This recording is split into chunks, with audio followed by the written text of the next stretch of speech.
Hola, ¿cómo están? Mi nombre es Nair, yo soy estudiante de la carrera de medicina del primer año y soy estudiante de la Universidad del Valle. Bueno, el día de hoy yo les voy a hablar sobre lo que es la síntesis de proteínas. Empecemos. Vamos a empezar hablando o generalizando sobre las proteínas. Por ejemplo, las proteínas son parte de nuestras células, pero eso desde el punto de vista estructural. Por ejemplo, vamos a hablar de esta proteína que es el colágeno. Esta es muy importante porque es la más abundante de nuestro cuerpo. Va a ayudar en el desarrollo de lo que es el tejido conectivo. Las proteínas van a variar de tamaño. Puede haber proteínas tanto grandes como pequeñas. Las proteínas van a tener una función muy importante, la cual es la catálisis, donde vamos a hablar de la lisosoma, como podemos observar en la imagen. Esta va a ser una enzima que ayuda prácticamente en lo que es a nuestro organismo porque va a dañar a lo que son las bacterias. La enzima también va a catalizar lo que es la hidrólisis que nos ayuda en el sistema inmune. Vamos a hablar de esta otra enzima que es la pepsina. Esta va a ser una enzima digestiva, es decir, es una enzima que va a actuar en el sistema digestivo. También como podemos observar esta otra enzima, ¿no? Las enzimas también tienen una función que nos permiten el movimiento, tal es el caso de la miocina, esta miocina nos va a ayudar en lo que es el movimiento, o vale decir, es la que permite el movimiento, ¿no? También las proteínas tienen una función regularizadora y de señalización, como la inmunogamoglobulina, la cual vemos acá. No solo eso, también la función de lo que es el transporte, tal es el caso de la mioglobina y la albúmina, en las que observamos aquí. Vamos a continuar hablando sobre los aminoácidos. Van a ser 20 aminoácidos en total, los cuales podemos ver aquí. En conjunto, estos aminoácidos van a formar las cadenas polipeptídicas o también forman la estructura primaria de las cadenas polipeptídicas. Estos van a formar lo que vienen a ser las proteínas y tienen que estar en orden, es decir, en forma correcta, ¿no? También podemos hablar sobre su estructura química. Cada aminoácido tiene un grupo amino libre, tiene un grupo carboxilo libre, tiene una cadena lateral y su unión es por un enlace peptídico. También el grupo amino se une al carboxilo para formar la cadena. Van a haber aminoácidos esenciales como los aminoácidos no esenciales. Estos aminoácidos esenciales van a ser aquellos que sí o sí necesitamos nosotros consumir en nuestra dieta porque no podemos producirlos. Y los aminoácidos no esenciales, estos de acá, van a ser aquellos que nosotros somos capaces de producirlo mediante los aminoácidos esenciales. Eh, Va a haber un aminoácido que es la metionina, la que podemos observar aquí. Su codón va a ser AUG, que es adenina, uracilo y guanina. Esta es muy importante porque todas las proteínas van a empezar con esta que es la metionina. A continuación, aquí podemos ver la estructura química las estructuras de lo que son las proteínas, ¿no? Tienen 4 estructuras. Hablemos primero de la primera estructura de aquí, que es la estructura primaria. Esta está determinada por la secuencia de aminoácidos unidos por los enlaces peptídicos. Esta estructura de aquí, que es la secundaria, esta va a estar como hélice, por lo regular se va a mantener por lo que son los puentes de hidrógeno. Esta de aquí, que es la terciaria, se va a ilustrar con el plegado de la hélice, que se debe a sus puentes de disulfuro.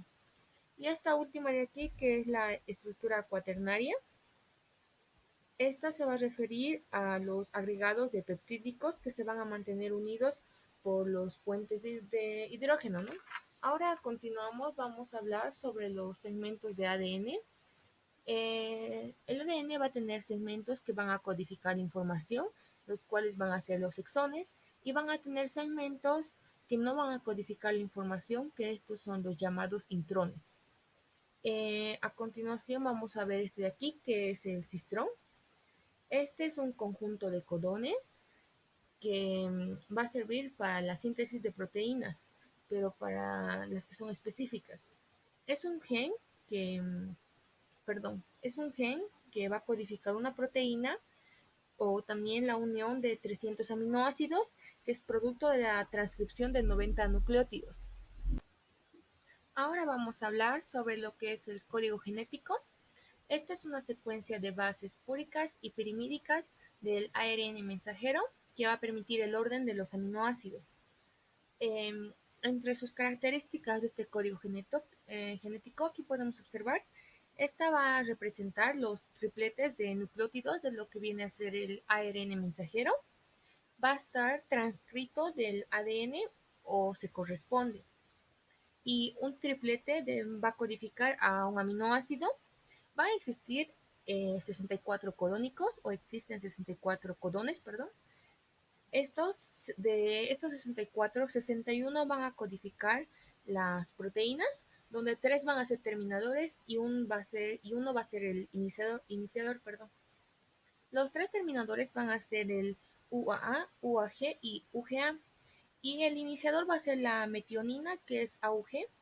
Esta va a iniciar un polipeptídeo. Donde el código genético también podemos nombrar que es el código universal, o sea, no es ambiguo. Después podemos hablar sobre los tipos de genes. Vamos a ver estos 4 tipos de genes. Vamos a empezar con lo que son los genes estructurales. Estos van a codificar, o también se dice la codificación de productos polipeptídicos. Estos de aquí, los reguladores, va a codificar o va a regular va a codificar lo que regula la transcripción. Y estos de aquí, los inductores, o también se les conoce como catabólicos, estos inducen la iniciación de la transcripción. Y estos genes represores, o también se les llama los anabólicos, estos interrumpen el proceso de transcripción. Ahora vamos a hablar sobre la síntesis de proteínas. Va a tener tanto el proceso de transcripción como el proceso de traducción. Vamos a empezar por el proceso de transcripción. Vamos a simular que esto de aquí es el núcleo celular y lo demás es el citoplasma. Dentro del núcleo celular va a estar la información genética, ¿no? Que es el ADN, ¿no? Y aquí van a estar los ribosomas, ¿no? ¿Y qué es lo que pasa? Es que esta información genética debe llegar o debe salir del núcleo hasta debe llegar a los ribosomas, pero sin salir del núcleo. Entonces, esta información genética se va a copiar, así digamos se copia, pero esta se va a copiar en una información de lo que es al ARN mensajero. Entonces, ese ARN mensajero ha sufrido el proceso de transcripción. Entonces, este proceso se le conoce como transcripción.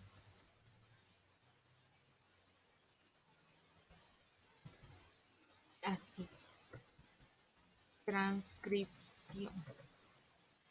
Ese proceso que sufre dentro del núcleo celular se le conoce como transcripción. Este ARN ha sufrido ya el proceso de transcripción, pero ¿qué es lo que pasa? Que todavía no puede salir del núcleo. Entonces tiene que ver un proceso de maduración, que esto lo vamos a explicar después. Ahora, digamos que después del proceso de maduración todo, el ARN mensajero ya puede salir de lo que es el núcleo.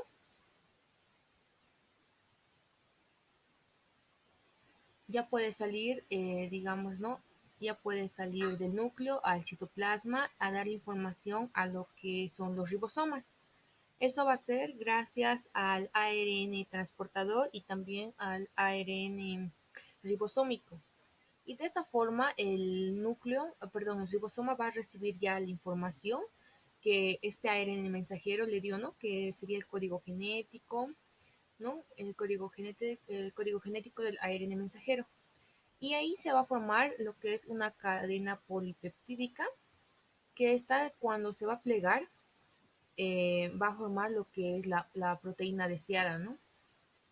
A este segundo proceso ya se le conoce como el proceso de traducción. A este proceso se le conoce ya como el proceso de traducción. Y este segundo proceso, como es el de traducción, va a ocurrir en el citoplasma con la lectura que es, ¿no?, de la información genética. Ahora hablando un poco más de la transcripción, esta es la información que se transmite del ADN al ARN, como ya lo vimos, ¿no?